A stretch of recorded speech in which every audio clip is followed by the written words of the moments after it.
Namaskar. Today I am going to start the next subsequent part of my autobiography, More Jivan, More Katha. If anything wrong, hey world people, excuse me for that. আহাৰ সোমোৱাৰ লগে লগে আকাশত অলক আৰু তুলা মেঘে চিকমিকি বিজুলীৰ লগত প্ৰচণ্ড গতিত বৰষুণ দিবলৈ আৰম্ভ কৰে। খাল বিল পুখুৰী জান জুৰি নৈ পানীৰে চপচপীয়া হৈ উপচি পৰে। মাছৰ উজান উঠে। শেৱালি জাল সৰু জাল মণিপুৰীয়া জালেৰে সৰু সৰু মাছবোৰ অতি আনন্দৰে ধৰা হয়। জালৰ চুপহি টঙি মোকাল আৰু ভলুকা বাঁহৰ আগৰ ফালৰ পৰা বনোৱা হয়। মণিপুৰীয়া সৰু বা বৰ জালতে দুটা চুপহি আৰু চাৰিটা টঙিৰ প্ৰয়োজন হয়। মণিপুৰীয়া সৰু বা বৰ জালতে দুটা চুপহি আৰু চাৰিটা টঙিৰ প্ৰয়োজন হয়। জালখনৰ আকৃতি অনুসৰি চুপহি দুটা বনোৱা হয়।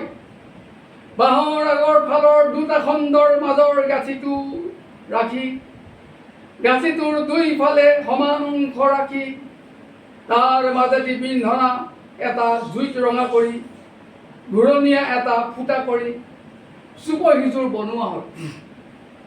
চুপহিযোৰ বনাওঁতে চুপহি দুটাৰ দুইটা মূৰ চোকা কৰতেৰে অতি সাৱধানে সমান আৰু মিহি কৰি কাটিব লাগে। টঙি সুমুৱাই জালখন তৰোতে বা পানীৰ তলৰ পৰা জালখন দাওঁতে চুপহি দুটা ফাটি নাযাবৰ কাৰণে চুপহিযোৰৰ দুইটা মূৰত তলে ওপৰে অলপ ডাঠকৈ বাঁহৰ বকটোৱে ছটা অতি সাৱধানে উলিয়াই তাৰ লগত বুঢ়া লিকতা পেটৰ ৰছাৰে পাক কৰি কৰি মতা গাঁঠি দি দি আতি আতিকৈ বনোৱা হয়, যাতে চুপহি দুটা জালখন ব্যৱহাৰ কৰাৰ সময়ত ফাটি নাযায়। চুপহিৰ গাঁঠিটোৰ মাজেৰে যোৱা ফুটা দুইটা দি এডাল সৰু ৩-৪ টকীয়া মৰাপাতৰ ৰচা সুমুৱাই জালখন দাঙিবৰ কাৰণে বনোৱা প্ৰধান দীঘল বাঁহডালৰ মূৰৰ ফালে চুচনি গাঁঠিৰে কেইবা পাক দি টানকৈ বন্ধোৱা হয়, যাতে মাছ মাৰিবৰ সময়ত চুপহিযোৰ জালখনৰ প্ৰধান দীঘল বাঁহডালৰ পৰা এৰাই নাযায়। পহিলা আহাৰৰ পৰা মাহটোৰ প্ৰায় মাজ ভাগলৈ বহু কেইজাক একেৰাহে দিয়া দবা পিটা বৰষুণৰ পাছত প্ৰায়বোৰ বছৰতে বিশেষকৈ এই মাহত ৰূপিত মাটিবোৰ পানীৰে চপচপীয়া হয় আৰু পথাৰৰ সৰহসংখ্যক মাটি বানপানীৰ কবলত পৰে। আমাৰ ঘৰৰ সন্মুখৰ ডাঙৰ পুৱতি পথাৰখন নামদাং নৈ আৰু কাষেৰে বৈ যোৱা ৰূপজান জুৰিটিতকৈ বহু ওখ স্থানত এঢলীয়া হৈ থকাৰ কাৰণে চপচপীয়া পথাৰখনত বাৰিষাৰ প্ৰচণ্ড বৰষুণৰ পানী খুব জোৰেৰে ইডৰা মাটিৰ পৰা সিডৰা মাটিলৈ আলি আৰু লোৰবিলাকেদি ববলৈ আৰম্ভ কৰে।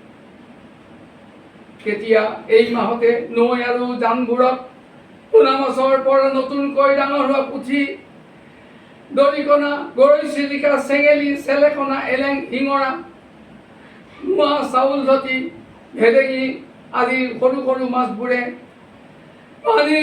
পানীৰে উফন্দি থকা পথাৰখনৰ মাটিবোৰৰ লোৰেৰে প্ৰচণ্ড গতিত বৈ থকা পানীৰ সোঁতৰ বিপৰীতে মনৰ আনন্দতে একো ক'ব নোৱাৰাকৈ পথাৰখনৰ বহু ওপৰলৈ উজাই আহে। ৰাতি যেতিয়া নিজান হয়, তাতে যদি দবা পিটা বৰষুণ হয়, তেতিয়া নৈ জানৰ পৰা পথাৰৰ ওপৰলৈ উজাই অহা সৰু সৰু মাছৰ জাকবোৰৰ সংখ্যাবোৰ অধিক হয়। আমি সেই মাহটোত ৰাতিলৈ দবা পিটা বৰষুণৰ আগজাননী পাওঁ। সেইকাৰণে মাছ মাৰি ধৰিবৰ কাৰণে আমি নিজে বনোৱা ঠুঙা, গাল ফলা, সৰু কোকা আদি সূৰ্য অস্ত যোৱাৰ পিছত মানুহে নেদেখাকৈ পথাৰৰ মাটিবোৰত পাতি থৈ আহোঁ। কাৰণ গাঁৱৰ কিছুমানে পিছ ৰাতিপুৱাভাৱে পতা এই সঁজুলিবোৰৰ পৰা মাছ চুৰ কৰি নিয়ে। সাধাৰণতে কম সোঁত থকা মাটিৰ ডৰাবিলাকত ধোঁৱা গাল ফলাবিলাক পতা হয়। এইবিলাকৰ ওপৰত ঘাঁহ বন্দি ওপৰটো ঢাকি ৰখা হয়। এনেধৰণে ঢাকি ৰখা হয়। দুটা কাৰণ আছে। এটা হ'ল মাটিডৰাৰ পানীৰ সোঁত চিধাকৈ ধোঁৱা গাল ফলাত পৰে, যাতে সোমাই অহা সৰু মাছবোৰ পুনৰ বাহিৰলৈ ওলাই যাব নোৱাৰে। আৰু আনটো কাৰণ হ'ল চোৰে মাছ নাটানিবৰ কাৰণে আৰু সিহঁতে যেন ভাৱে মাটিডৰাৰ আলিটো ঘাঁহ বনেৰে ঢাকি ৰাখিছে। এইদৰে গোটেই আহাৰৰ পৰা শাওণৰ পহিলা সপ্তাহলৈ প্ৰতিদিনৰ দুপৰীয়া আৰু গধূলি সাজৰ কাৰণে দল পুৱাতে হাল বাবলৈ আহি 2-3 কিলো মাছ ধৰি পথাৰলৈ চাহ জলপান দিবলৈ অহা বৌতি বা মাহিতীৰ হাতত পঠাই দিওঁ। আৰু দিনটোৰ কঠোৰ পৰিশ্ৰমৰ অন্তত আইহঁতে বিভিন্ন পদ্ধতিৰে ৰান্ধি দিয়া 2 সাঁজ অনেক তৃপ্তিৰে খাওঁ। আৰু পিছদিনাৰ কাৰণে সন্ধিয়া এইদৰে পুনৰ মাছ ধৰিবলৈ অতি আগ্ৰহ, আনন্দ, উৎসাহ আৰু শক্তি পাওঁ। তাক ভাষাৰে আমাৰ ভাৱে বৰ্ণনা কৰিব। Thank you very much. Actually, you are getting enjoyment from my autobiography. And if anything wrong, hey world people, excuse me for that. Thank you very much.